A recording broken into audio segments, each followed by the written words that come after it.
My name is Catherine Drummond, and I've been a needlework teacher and designer for 13 years. This lesson is on the Punto Antico filling called the fan filling. Before we attempt the fan filling, you'll need to gather your supplies.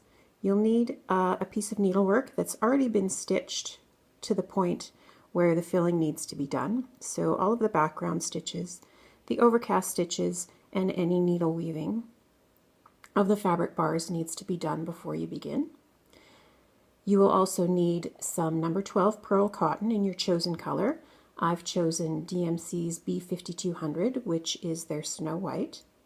You'll need 2 needles, a number 7 crewel needle or a number 26 chenille needle, and as well you'll also need a number 26 tapestry needle.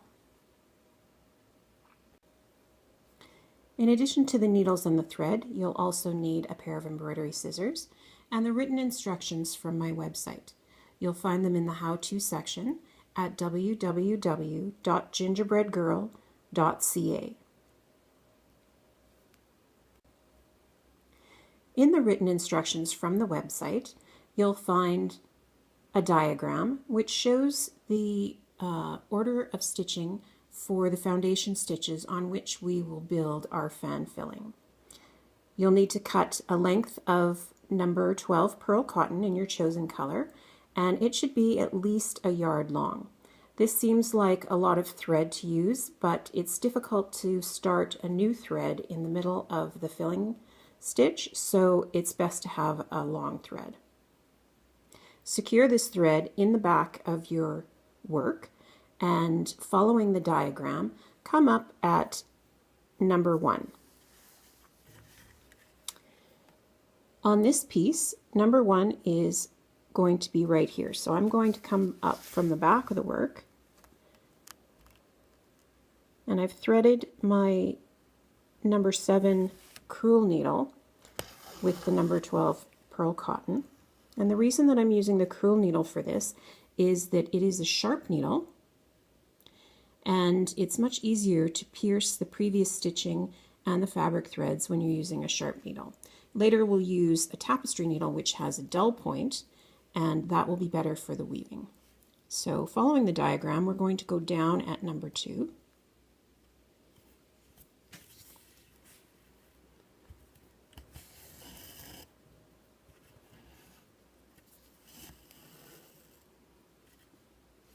And we're going to follow the order of the stitches as they're shown in the diagram. Up at 3, down at 4, and continue on until number 16. As you can see, I've made 4 foundation stitches across the open area, which takes us to number 8 from the diagram. From here, I'll have to come up at number 9, which is over here, and if I'm not careful, you'll get a thread crossing across the back. So what I'm going to do is I'm going to flip my work over, and I'm going to run my needle through these stitches and a few of these weaves so that I can come up here without my thread showing across the back. Now I've completed the foundation stitches all the way to number 16 on our diagram, and I've switched from the crewel needle, which was sharp, to my tapestry needle, which has a blunt point. And the reason that I've done this is that I no longer want to pierce fabric threads or stitching threads. I want the needle to slide around them. So the tapestry point needle is perfect for that. So following the diagram again, we're going to come up at A, which is a space in our foundation stitches, and it's this one right here. If you can see where my needle is, it's on the diagram as well. So we're going to come up at A and pull the thread through, and now we're going to go down directly across from A into this triangular space and then come up at A again, and this is going to leave a loop of thread on top of the fabric.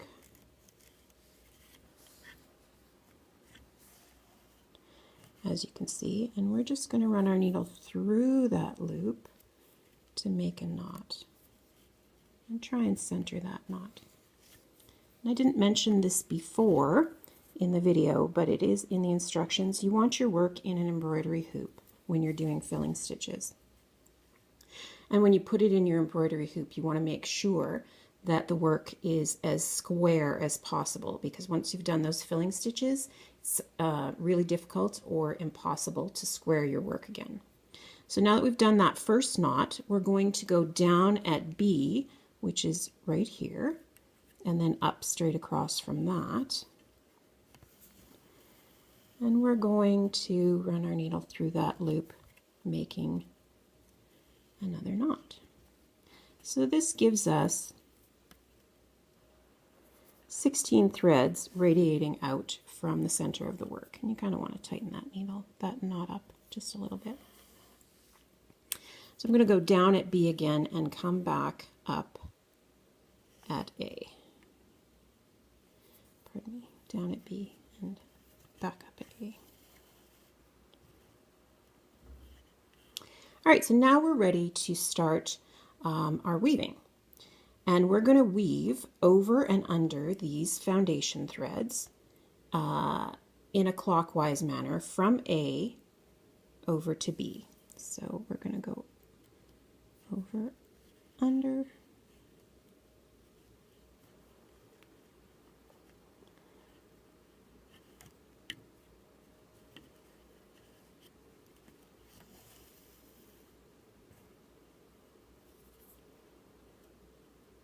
when you get to this one here where we carried our thread across the back, you're going to treat those two threads as one, and we're just going to go under that one and keep going. So now we've gotten all the way around to B, and we want to pull this thread. You don't want to pull it tight, but you want to make sure that it's close around that knot in the center. And now we're going to go in the opposite direction, counterclockwise, and we're going to weave back over to A.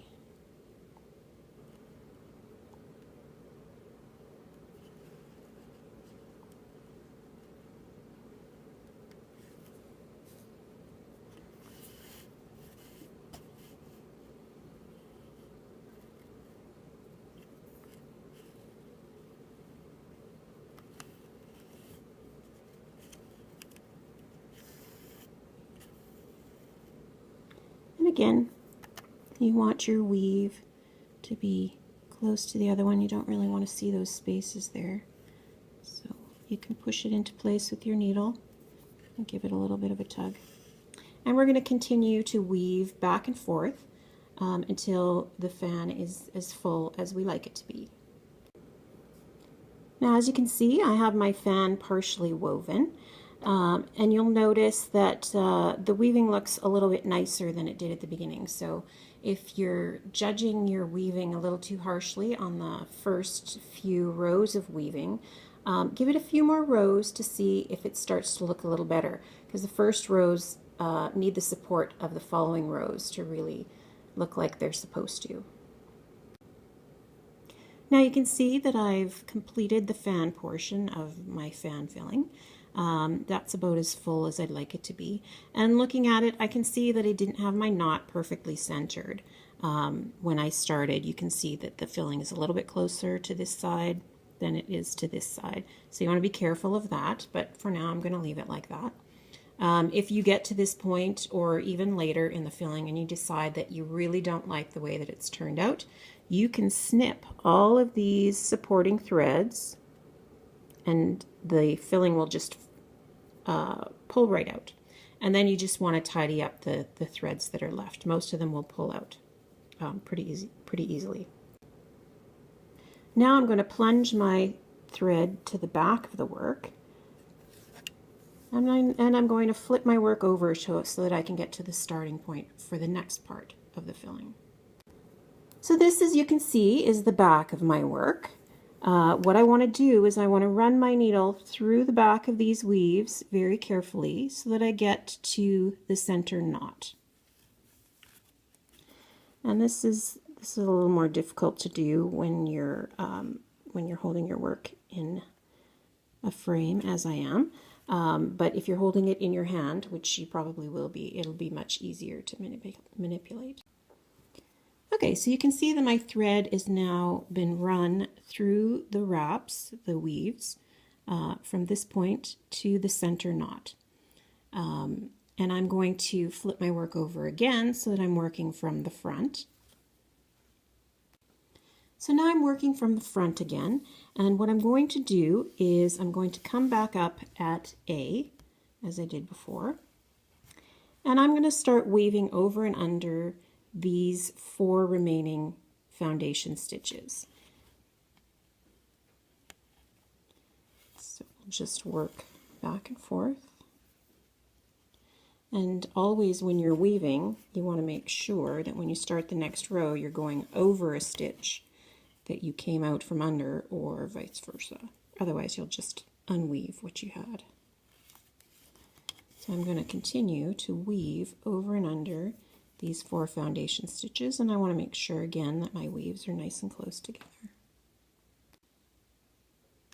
I like to pull on my thread a little bit as I'm making these stitches for the handle, because it pulls the foundation stitches closer together, giving me a narrower handle for my fan. If you prefer, you can allow the handle of the fan to be wider as it gets towards this end, but that's personal choice. If you're doing more than one fan in a particular piece, then you probably want to be consistent. Either have all narrow handles or all wide handles. Now we've reached the point where the weaving touches the sides of your open area. So I'm going to continue to weave, but I'm just going to weave on these inner 2 threads back and forth to complete the handle.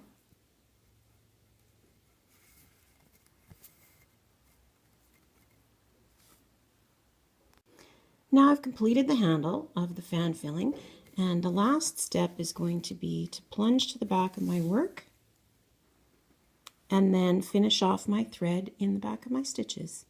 I hope that you've enjoyed this video and that you find it useful. Thanks very much for watching.